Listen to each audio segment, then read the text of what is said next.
Global happenings today. We communicate, we analyze global news. Stay tuned. Hello and welcome to Global Happenings Today. We do have a trending news for you, and the topic reads: Rochas Okorocha jittery as Governor Hope Uzodinma shows him his true color. See details. But before we go into the news proper and further analysis, would you like you to subscribe to our channel by clicking on the red subscribe button? Beside it, you see a bell notification icon. Please go ahead, click on it to get notified as soon as we update our channel. Alright, let's go straight into the news of the day. There is an unusual calmness in Rochas Okorocha's camp in Imo State, given the first skeletal appointment of the new governor of the state, Senator Hope Uzodinma, which did not favor Okorocha's boys. The former governor, who had earlier given hope to his teeming foot soldiers about his contribution towards the emergence of the new governor, was taken aback at the very first appointment of the governor, which included the secretary to the state government, chief of staff, attorney general, and chief press secretary. Respondents in the state reports that former governor has now resorted to political gimmicks where he massages the governor's ego, but pleading for acceptance in the full glare of the public. Was still his arrogant chairmen, who were suspended by the immediate past government and whose hope was rekindled by the emergence of the new governor, recently received the biggest shock of their life when the governor instructed that the local government councils in the 27 local government areas be manned by the directors of administration and general services, that's DAGS, pending the conduct of the local government council elections. Although the new governor, Hope Uzodinma, has admitted that the two factions in the party have now come together, reactions from the general public on the domineering powers of the former governor may continue to keep him at bay. We all learned that a series of warnings to the new governor from Imo community to avoid Senator Rochas Okorocha and his surrogates if the government must and will succeed. Meanwhile, it is said that the former governor, Rochas Okorocha, is seriously lobbying to incorporate his boys in the next sets of appointments in the state. Well, Nigerians have started reacting over this,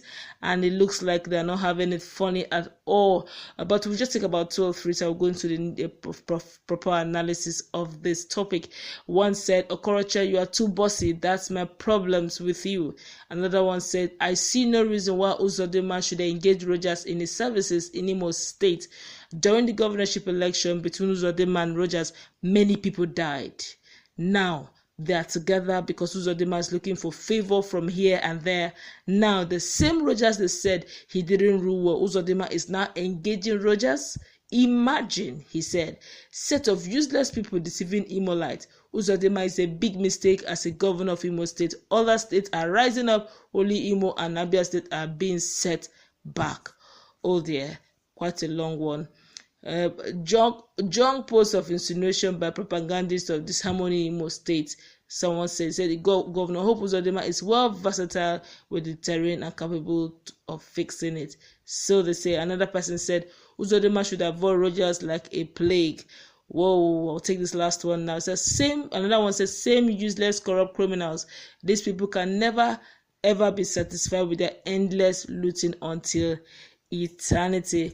Alright, that's the much we can take on the reactions of Nigerians, and it seemed not to be a good one, although out of so much, just one person seemed to believe that Governor Hope Uzodinma have the magic to do Imolite proud, but others are seeing the same picture. Well, a lot has been said about this, a lot of persons believe that that's those an allegation. They believe that Governor Hope Uzodinma is allegedly a 419er before. Some said he has forged a certificate from University of Washington DC. Some said he had issues of about 12 million naira. Sorry, let me take that again. $12 million in a dredging contract that he was supposed to, perform in Cross River State, Calabar to be precise, which he didn't honor, but he has taken the money, has still not done the services, which the case has been pending, but now swept under the carpet simply because he's now a governor. And some say because of the immunity clauses he has, some of these things may not be rising until probably after his tenure. So many negative words said, so many. But then another person is asking, can a leper change his sport? Well, we wouldn't know. This is to start with, Uzodinma came in on the grounds of so much conspiracy, so much confusion. It was not him being the governor of the state.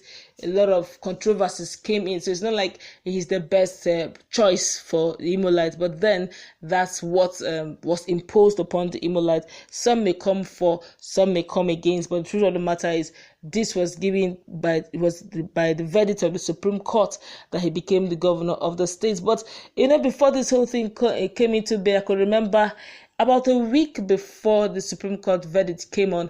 About 2 weeks before the Supreme Court verdict came on, a week after Reverend Father Rochas Okorocha, Reverend Father Mbaka, made his prophecy. But 2 weeks before that, 2 weeks before the Supreme Court verdict, something came on and we brought it online. And how I wish the governor saw that, video, he would have reacted differently, but he didn't. And he just took it by his stride. There was a collaboration that I smelt around, but I'm so surprised that the governor then, that's the then governor, that's the Emeka, did not see it as something serious. Rochas Okorocha came into the picture, Ararome came into the picture, Hope Uzodinma came into the picture, Uche Nwosu, the son-in-law to Rochas Okorocha, was also in the picture. They came and formed a collabo that is quite amazing. They came together and they said, look, they have the Imolites at heart. They want to ensure that Imolites are in good hands. They have decided to come as a force to ensure that Imolites are liberated from the bondage,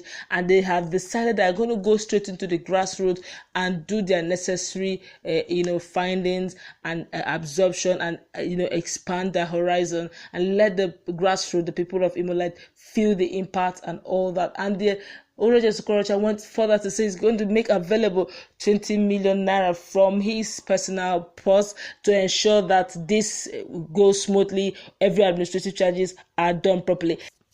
The Supreme verdict came favoring Hope Uzodinma, which means whatever findings they did, whatever agreement they had, whatever gathering they had then, became profitable for them. However way they did it, no one knows, but they made it public then that they wanted to have a synergy. That's Hope Uzodinma, Uche Nwosu, Rochas Okorocha himself, Ararome, all together in one purpose, in one mind, and eventually they got what they wanted.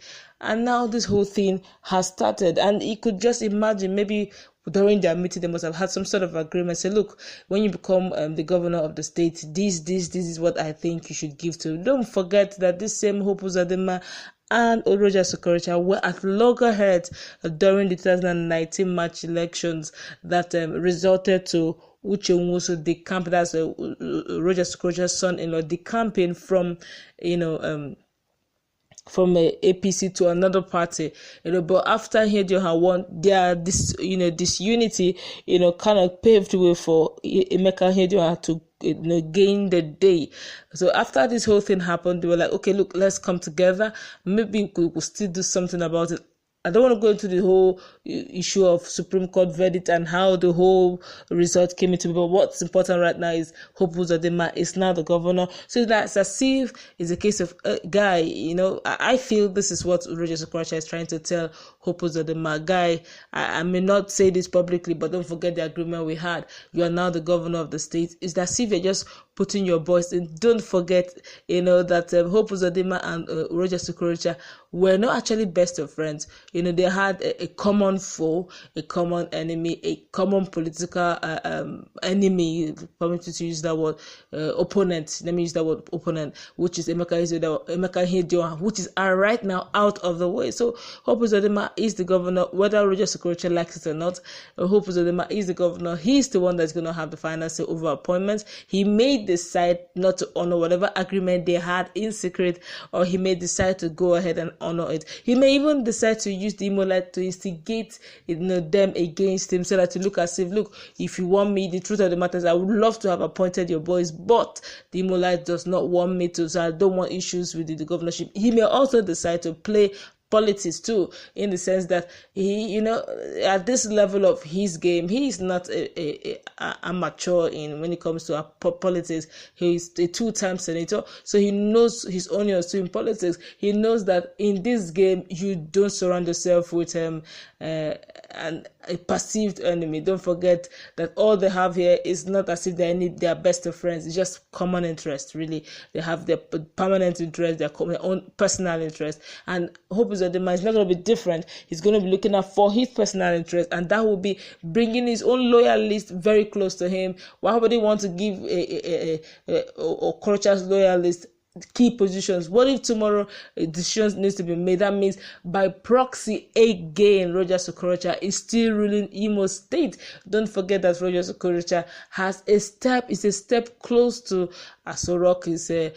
He doesn't deny that he's trained by Fulani Mani and all that. So it's a case of his a normal name. I'm not the one that calls him that, but a normal name, an average Imolite will call him Okoro Hausa, which means although he's Okoro Igbo, but Hausa, that means Hausa is Hausa, meaning that he has more affiliates with the Hausas than the Imolite. So him also ruling by proxy by putting his voice in the corridor of power, that means he's still ruling Imo State by proxy, even though Hope Uzodinma is the governor of the state, which means the 8 years of rule of Okorocha is not going to be enough. He's probably going to be ruling 12 years by proxy, and anyone who enters the governorship on bended knees needs to still be ruling the governorship, ruling the Imolite on bended knees, because I don't know whatever agreement he must have signed with Rochas Okorocha, but if he doesn't honor it, Rochas knows how to play dirty, and this may not be different from the usual game. But I really do feel for Imolite in this whole situation, because already things are beginning to fly out, things are beginning to happen, while other states are moving on jet speed. Imolite are still busy perambulating, meandering, asking questions that have no answers, and the state is setting backward. But let's just hope that Hope Uzodinma's coming, just like Father Mbaka said, will bring hope to the Imolite. But that time will tell if it's truly hope that will bring hope to Imolite, or it's just propaganda. But time will tell. Let's keep our fingers crossed. We keep you updated as more news emanates from that state. Do stay informed. Stay tuned to this channel, and also don't forget to subscribe to our channel. Go to our comment section. Let's hear what your views are on the same issues. Do you think that Governor Hope Uzodinma will do his own bidding, or do you think he will succumb and do what Rochas Okorocha wants him to do by bringing in his own boys and ruling Imo State by proxy? Let's interact.